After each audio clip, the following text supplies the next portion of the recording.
Maharishi, I just wanted to ask that when you spoke of unity consciousness, it was also described in the Gita that it's a state where one sees all beings in the self and the self in all beings. And it's also been described, as you have described it and commented on it and talked about it here, that one maintains an evenness of vision where all he sees is the self, and it's the self seeing the self, and it's all the self. You said yesterday that there's non-self and you just take the non off of it. And my question is, if one has a master who is in unity consciousness, how is it possible,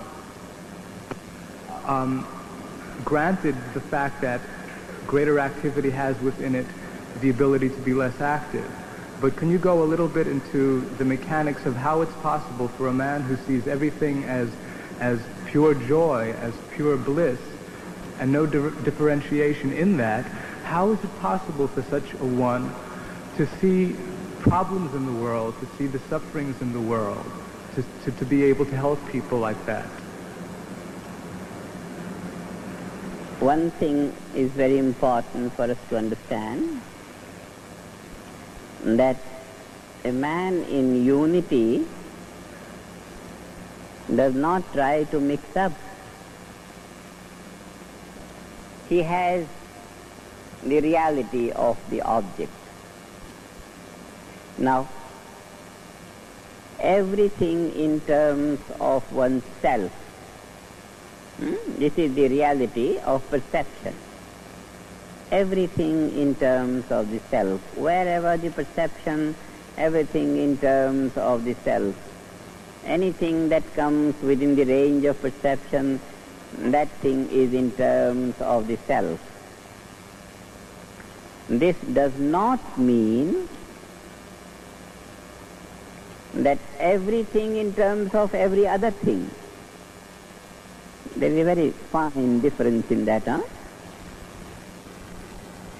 X does not become Y. Mr. X is Mr. X different from Mr. Y. And Y doesn't become X, and X doesn't. There is no exchange on that level of the object. That means the difference that exists between object and object, it exists as long as object exists.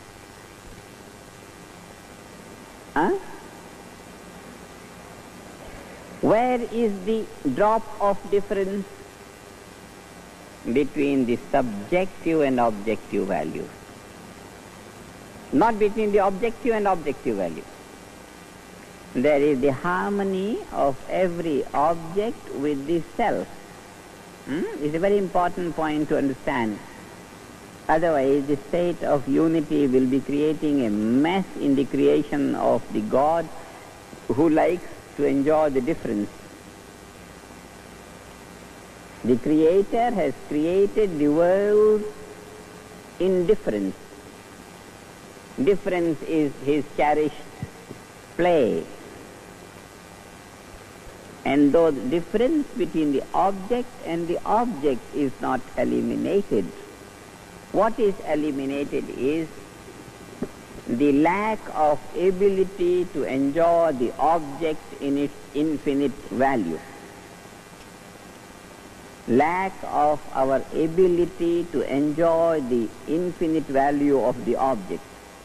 This lack of our ability to enjoy the infinite value of the object, this lack drops off.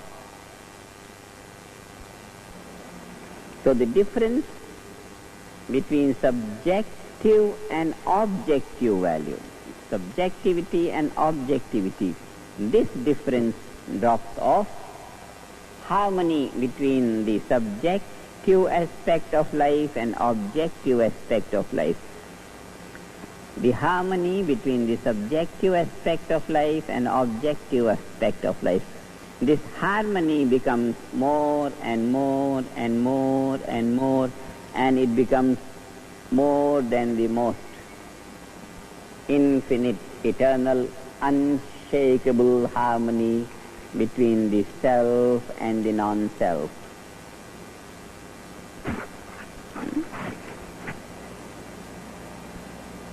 This does not erase the difference that naturally exists in the different values of the object.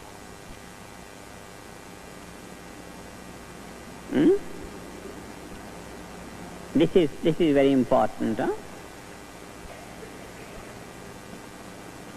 Therefore, unity consciousness, when we say consciousness, unity consciousness is unity consciousness. It's not unity matter. It's unity consciousness. On the level of consciousness, it is the diversified consciousness. Diversified consciousness means subjective and objective values, this evaluation, gross and subtle and subtler and subtlest, these varying abilities of perception of the object, these varying abilities of the perception of the object. These varying abilities belong to the field of consciousness.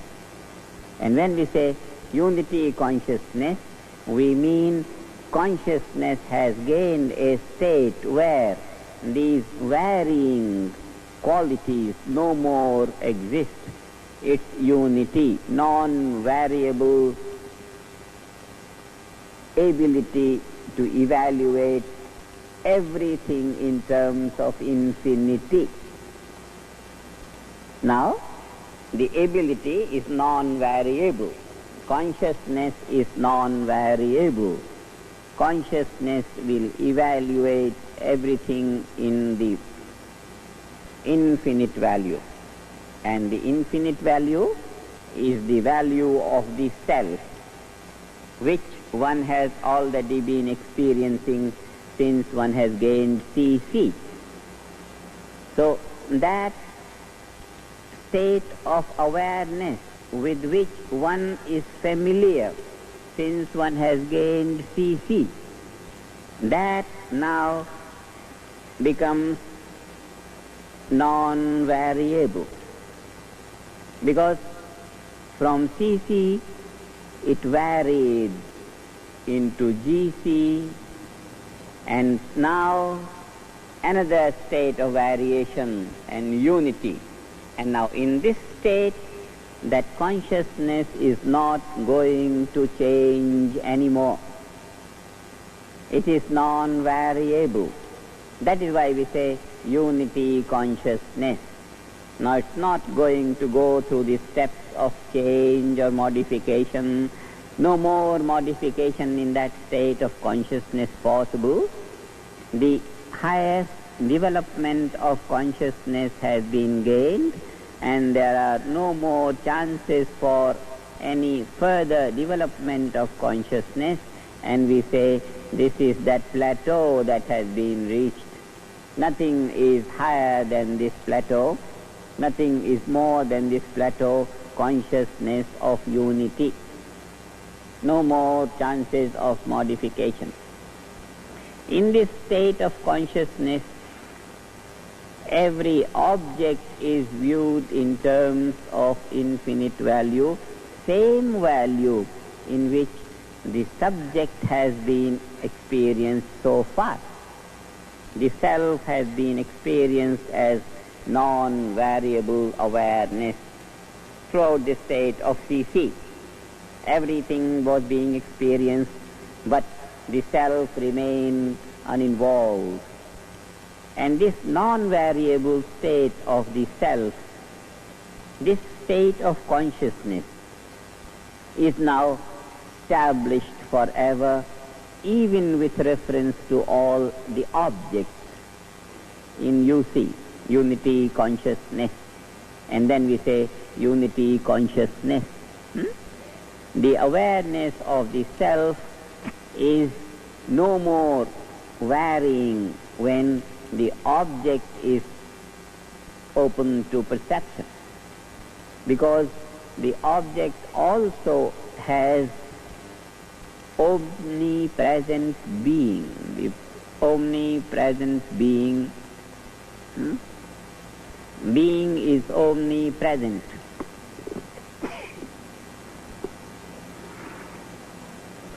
The being is omnipresent. Now, when being is omnipresent, then all this and this and this and these localized values, green, white, this much diameter, this width, this, all these space and time dimensions, they are localized values. Now, when everything in terms of the self means everything in terms of the infinite, then all the localized values in terms of the unlocalized value of infinity. So when the awareness has been developed, that awareness which was with reference to the self in the state of cosmic consciousness, that awareness has developed with reference to the object as well. So same familiar unboundedness of the self, when it is undisturbed with all the localized perceptions, then we say unity consciousness is established. That means now the consciousness is not or cannot be open to any variations. No more modifications, no more development of consciousness possible. And this consciousness, which has the same value for the object of perception as it has for the subject of perception, same consciousness, then we say unity. It does not mean that the difference between object and object is eliminated. No. Only the evaluation of the object in terms of its own reality. Infinite value is the reality of the object. Just as sap is the reality of this red carnation. Colorless sap is the reality of this red carnation. So if someone gets into a habit of recognizing the colorless sap in the red carnation, then he is capable of appreciating the inner reality of the surface of the carnation. Same thing, when one is capable of evaluating the infinite value of the finite object, then one is capable of appreciating that content of the object of which it is made. The object is made of infinite value. The finite is made out of the finite, of the infinite. The finite is structured in the value of the infinite. So if one cognizes the finite in terms of the infinite, it's only reasonable and true. If one is not able to cognize the sap in the red carnation, then one is incapable of evaluating total value of incarnation. He is missing that out of which this has been structured. And in this sense, his ability is very much insufficient. And when he is able to cognize or realize the value of the sap in the value of the red carnation, then his ability is more complete. When one is able to appreciate the infinity out of which all finite values have been structured, then he is his vision is more complete. His vision has reached the absolute value so that he does not at any time lose sight of the infinite value out of which the finite values have been structured. So the state of unity, consciousness, non-variable consciousness, where there is no more chance of any amendments, variations, improvements, progress, development, then you say unity consciousness. And that unity consciousness has the same value of awareness which one has been experiencing since CC has been gained, and now the difference is that it is transplanted in the field of objectivity as well, whereas before it was only, so to say, localized in the unboundedness of the self alone. It was localized in the unboundedness of the self alone, and now that localized boundary which was restricted to the self has been as if transplanted in the localized value of the non-self. This is all that has happened when CC has grown into UC. But the relationship of the object with another object remains completely unaltered, object with the object. Differences remain, but as regards the subject, the difference between the subject and the object does not remain, in the sense that harmony dominates and differences do not dominate. Matter of domination. Not that the differences completely dissolve, only they don't dominate, one doesn't bother about the differences, one accepts everything in terms of oneself, and that is enough for the unity consciousness to be a living reality of day-to-day life.